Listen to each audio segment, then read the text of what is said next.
first Java tutorial. Now in this tutorial, before we begin writing any programs, we first need to download something called the JDK. And for all you new Java developers out there, this is the program that lets you actually write Java and actually compile it. And compile just means transferring it from code you can understand, the code the computer can understand. So just follow me, and by the end you'll be able to write Java code. So the first thing I need you to do is go ahead and open up your internet browser right here. And once you have that open, I'm going to use Firefox. Go ahead and go to the website java.sun.com. And this is going to give you Java's main page. What you want to look for is the download link, and this is going to give you a bunch of different Java editions to download. You're going to want to go to the Java SE link, and this stands for Java Standard Edition.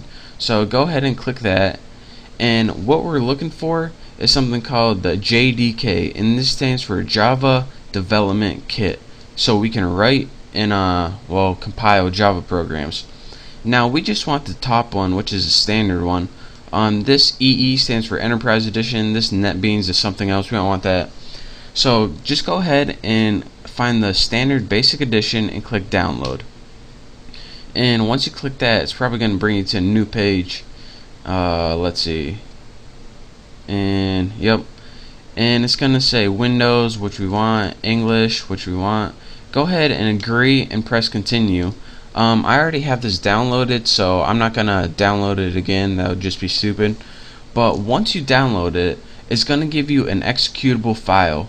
Now your executable file is gonna look something like one of these. This is something else I downloaded, but it's gonna give you a file like this called exe.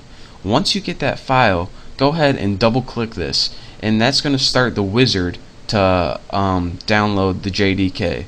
Now it also might give you a file on your desktop right here, like put it somewhere right here. If it's right there, then just double click that, and once you do, a wizard's gonna pop up, and you're probably gonna have to click like next 40 times and press I agree to some stuff, next.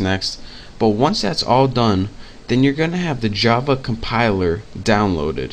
Now let me show you guys what the Java compiler is. If you go to your start menu, then press CMD and press enter, your command prompt is going to come up. Now what this allows you to do is have access to your Java compiler, and again, like I said before, the Java compiler allows you to transfer code that you can understand to code the computer can understand, and that's what we just downloaded. So let's test it out. Java C, press enter, nothing's working. And nothing's working because the Java compiler, it has it downloaded, but whenever you try to use it, it doesn't know where it is. So let me show you guys how to do that. And again, pay very close attention to this. Hopefully you downloaded it with all the default settings. If you didn't, then well, you're still going to be able to see what's going on. But go ahead and in your start menu, click on computer. Now go ahead and click the local disk, or whatever your main hard drive is. Then go ahead and click program files. Now you should have a folder called Java. Go ahead and click that. Now go ahead and click the version JDK. If you don't see this, it means you didn't download it right. So go ahead and click that, JDK.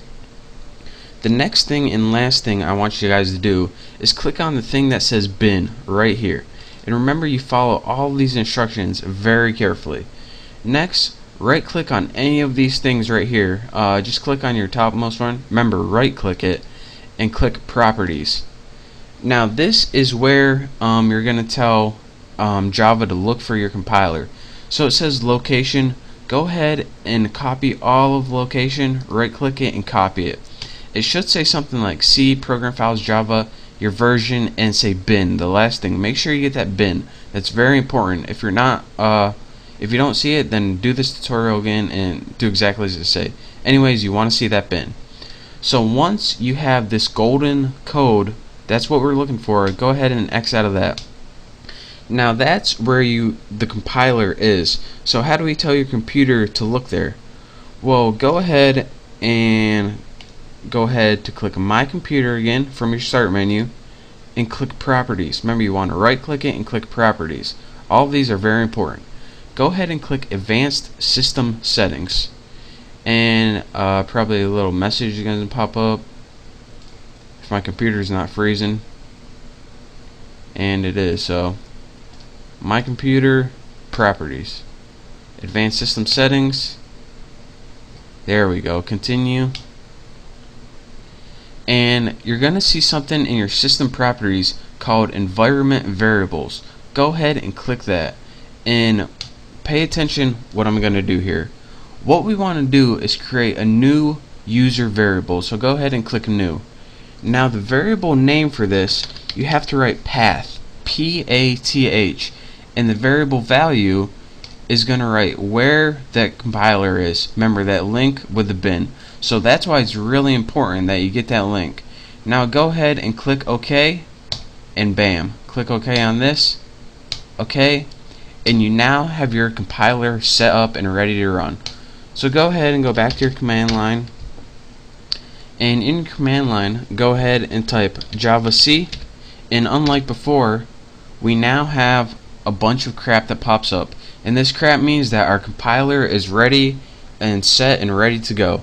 So now, with that being said, we know that we are now able to write Java programs. So in the next tutorial, I'll show you guys how to do that, but for now, just follow this tutorial. That's how you install Java on your computer, so you can actually write Java programs. If you didn't follow those instructions exactly like I said, you're not going to be able to write Java programs on your computer. So make sure to follow this tutorial very carefully, do it exactly as I did. I know it's kind of a pain in the butt, but it'll be worth it in the long run. So thank you guys for watching. Make sure you get Java installed. If you have any questions or I wasn't clear on anything, just send me a message or leave a comment, and hopefully I'll get back to you. So again, thank you guys for watching. Hopefully you have Java installed, and in the next tutorial I'll show you guys how to write our first Java program.